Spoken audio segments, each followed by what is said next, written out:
من لا نبي بعده أما بعد فقال النبي صلى الله عليه وسلم إن الله لا ينظر إلى صوركم ولا إلى أجسادكم ولكن ينظر إلى قلوبكم وأعمالكم۔ رسول اللہ صلی اللہ علیہ وسلم نے فرمایا اللہ رب العالمین تمہارے چہروں کی طرف اور تمہارے مالوں کی طرف نہیں دیکھتا، کوئی کتنا خوبصورت ہے، کوئی کتنا مالدار ہے، اس کی طرف اللہ دیکھتا ہی نہیں۔ وَلَكِنْ يَنْظُرُ إِلَىٰ قُلُوبِكُمْ وَأَعْمَالِكُمْ، وہ دیکھتا ہے تمہارے دلوں کی طرف اور تمہارے عملوں کی طرف۔ اگر حسن اور خوبصورتی ہے تو ابو لہب کو دیکھ لیں۔ لہب کا معنی ہے شعلہ۔ شعلہ اس کا رنگ اس طرح کا تھا، اتنا اس کا سرخ رنگ تھا، اتنا خوبصورت تھا کہ لوگ اس کو اس کی وجہ سے ابو لہب کہتے تھے کہ شعلے والا، ایسے ہی ہے کہ جیسے شعلہ ہے، اتنا خوبصورت تھا وہ۔ لیکن قرآن پاک کیا کہتا ہے؟ تبت یدا ابی لہب و تب، ابو لہب کے دونوں ہاتھ ٹوٹ جائیں اور خود بھی برباد ہو جائے۔ ما اغنا عنہ مالہ وما کسب، نہ اس کا مال اسے کوئی کام آیا اور نہ اس نے جو کمایا تھا۔ سیصلی نارا ذات لہب، ان قریب وہ بھڑکتی ہوئی آگ میں، شعلے والی آگ میں داخل ہوگا۔ کوئی حسن نہیں کام آیا، کچھ نہیں کام آیا۔ بلال حبشی رضی اللہ تعالیٰ عنہ کو دیکھ لیں، ان کی طرف ہجرت کر کے آئے، حبشہ کے رہنے والے ہیں، رنگ جو ہے وہ کالا ہے، ہونٹ موٹے موٹے ہیں۔ اسلام قبول کیا، رسول اللہ صلی اللہ علیہ وسلم کے مؤذن ہونے کی شرف جو ہے وہ ان کو نصیب ہوا، تو رشتے آنے شروع ہو گئے۔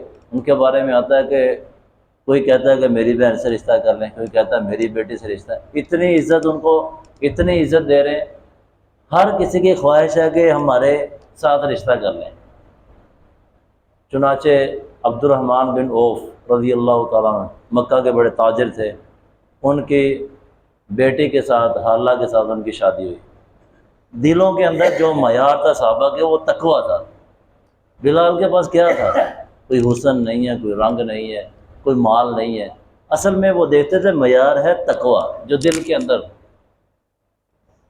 ان کی جو ہے وہ محبت اسلام کی خاطر ہجرت کر کے آئے ہیں اتنے دور سے ملک سے، تو یہ محبت صحابہ اکرام نے جو ہے وہ بڑی عزت دی ان کو۔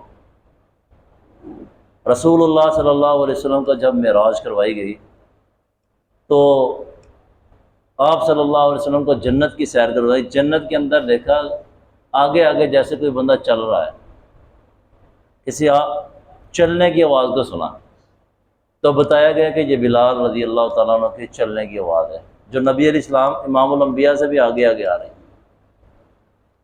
تو واپس آئے، آ کر پوچھا، بخاری شریف کی حدیث ہے، اے بلال حدثنی بارجع عمل عملتہ فانی سمعت خشخشتک فی الجنہ، مجھے بتاؤ کہ بلال تمہیں سب سے زیادہ پر امید عمل کون سا لگتا ہے کہ جس کے اوپر اللہ تجھے انعام دے، کوئی اس کا صلہ دے، کیونکہ میں نے تیری قدموں کی آہٹ کو جنت میں سنا ہے، بتا تو کون سا عمل کرتا ہے؟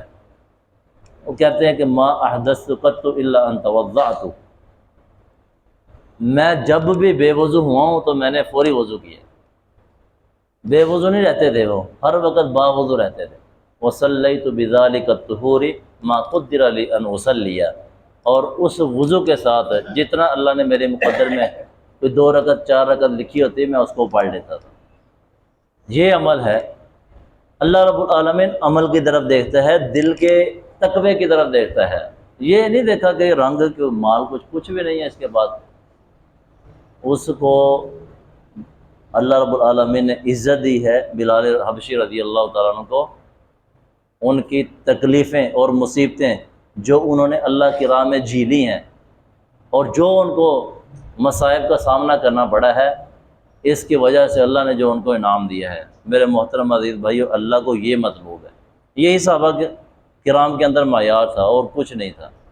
اللہ رب العالمین فرماتے ہیں ان اکرمکم عند اللہ اتقاکم، اللہ کے ہاں سب سے زیادہ معزز تم میں سے وہ ہے کہ جو اللہ سے سب سے زیادہ ڈرنے والا ہے۔ جتنا اللہ سے زیادہ ڈرتا ہے اتنا ہی زیادہ اللہ کے مقرب، اللہ کے قریب ہے، اللہ کے ہاں عزت والا ہے۔ ایک بڑی مشہور حدیث آتی ہے بخاری شریف کے اندر، یہ واقعہ ہے۔ رسول اللہ صلی اللہ علیہ وسلم تشریف فرما تھے، صحابہ بھی تھے، لوگ بیٹھے ہوئے تھے۔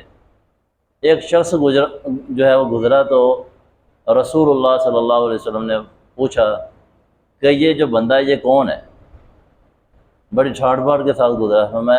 لوگوں نے کہا کہ رجل من اشراف الناس، یہ چودھری قسم کے لوگ ہوتے ہیں جو بڑے، یہ ان میں سے ایک بندہ ہے۔ اور یہ کیسا ہے؟ حری ان خطب ان یخطب، یہ اس لائق ہے، اس قابل ہے، اگر کسی کے گھر نکاح کا پیغام بھیجے تو لوگ تیار ہیں نکاح کرنے کو۔ وَإِن شَفَعَ یُشَفَّعَ، اگر یہ سفارش کر دے کسی کی کسی بارے میں تو لوگ اس کی سفارش کو موڑتے نہیں، رد نہیں کرتے۔ وَإِن قَالَ يُسْمَعْ لِقَوْلِ، اگر کوئی بات کرے تو اس کی بات کو بڑے دھیان سے غور سے سنا جاتا ہے۔ نبی علیہ الصلوۃ والسلام بیٹھے رہے، تشریف فرما تھے، ویسے ہی جو ہے وہ کچھ دیر بعد ایک اور شخص گزرا، رجل من فقراء المسلمین، پوچھا یہ کون سا ہے؟ کہ مسلمانوں کے ہے، مسلمان تھا لیکن فقیر تھا۔ لوگوں نے کہا کہ یہ فقیر ہے، مسلمانوں میں سے جو ہے وہ ایک شخص ہے کہ جو مالدار نہیں ہے، یہ اس لائق ہے اگر یہ کسی کے گھر نکاح کا پیغام بھیجے تو لوگ نکاح کرنے کو تیار نہیں، اگر یہ سفارش کرے تو سفارش کوئی نہیں مانتا، اگر کوئی بات کرے تو کوئی بات نہیں سنتا۔ رسول اللہ صلی اللہ علیہ وسلم نے اس موقع پہ فرمایا ھذا خیر من ملء الارض مثل ھذا، یہ جو شخص ہے جس کو لوگ توجہ اور اہمیت نہیں دیتے، ہے یہ مسلمان، اللہ والا ہے، یہ اللہ کے ہاں وہ جو چودھری ہے نا اس سے پوری زمین بھر جائے، چودھریوں سے سب لوگ جو ہے وہ ٹھیک ٹھاک ہوں، پوری زمین چودھریوں سے بھری ہو، اس جیسے لوگوں سے جو پہلے گزرا ہے، یہ جو شخص فقیر ہے اللہ کے ہاں پوری زمین بھر ان سے بہتر ہے۔ نبی علیہ السلام نے ان کی کوئی پرواہ نہیں اللہ کی۔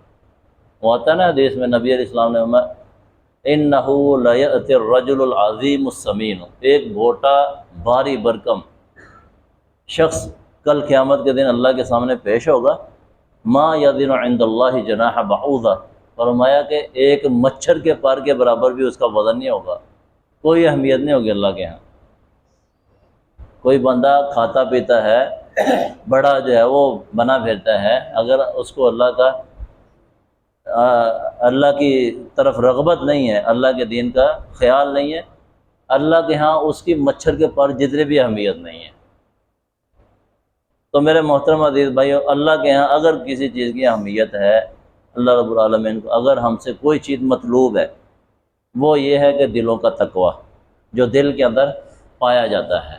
تو میرے محترم عزیز بھائیو، اس کے اندر ہم کوشش کریں کہ اپنے دلوں کے اندر اللہ رب العالمین کا خوف پیدا کریں، اللہ کا تقوی پیدا کریں، یہی جو ہے وہ معیار ہے اللہ کے ہاں کامیابی کا، اسی سے جو ہے وہ کامیابی ملے گی۔ آخری حدیث ہے، اس میں بھی نبی علیہ الصلوۃ والسلام کا یہ فرمان ہے کہ فرمایا کہ اکثر ما یدخل الناس الجنہ، سب سے زیادہ وہ چیز جو لوگوں کو جنت میں داخل کرے گی، تقوی اللہ و حسن الخلق، وہ ایک اللہ کا ڈر ہوگا، اللہ کا خوف اور تقوی ہوگا، اور دوسری اچھے اخلاق۔ یہ چیز جو ہے وہ سب سے زیادہ لوگوں کو جنت کا مہمان بنائے گی۔ اللہ رب العالمین سے دعا ہے کہ اللہ رب العالمین ہمیں دنیا کی زندگی میں رہ کر اس عمر کے اندر اللہ رب العالمین جو ہمیں عطا کی ہے، اس کے اندر اللہ رب العالمین ہمیں اپنے تقوی کو جو ہے وہ پیدا کرنے کی توفیق عطا فرمائے۔ دعا بھی ہے، نبی علیہ الصلوۃ والسلام دعا کرتے تھے، ایک دو دعائیں ہیں، اگر کوئی بھائی یاد کرے تو وہ پڑھے تو وہ بھی اچھی ہیں۔ ایک یہ ہے کہ اللہم انی اسألک الہدی والتقی والعفاف والغنی، مسلم شریف میں ہے کہ اللہ میں تجھ سے مانگتا ہوں، چار چیزوں کا سوال کیا ہے، انی اسألک الہدی ہدایت کا، والتقی اور تقوی پرہیزگاری کا، والعفاف پاک دامنی کا، والغنی اور تبنگری کا، بے پرواہی کا۔ یہ چار چیزوں کی جو ہے وہ دعا کرتے تھے نبی علیہ الصلوۃ والسلام۔ اور ایک اور حدیث میں آتا ہے کہ نبی علیہ الصلوۃ والسلام یہ دعا کرتے تھے، اللہم آتی نفسی تقواہا، اے اللہ میرے نفس کو اس کا تقوی عطا فرما، وزکیہا انت خیر من زکاہا، اور اس کا تزکیہ کر دے، اس کو پاک صاف کر دے، تو ہی سب سے بہترین ہے کہ جو اس کو پاک صاف کر سکتا ہے۔ یہ دعا ہے، اس کا اہتمام کریں اور کوشش کریں۔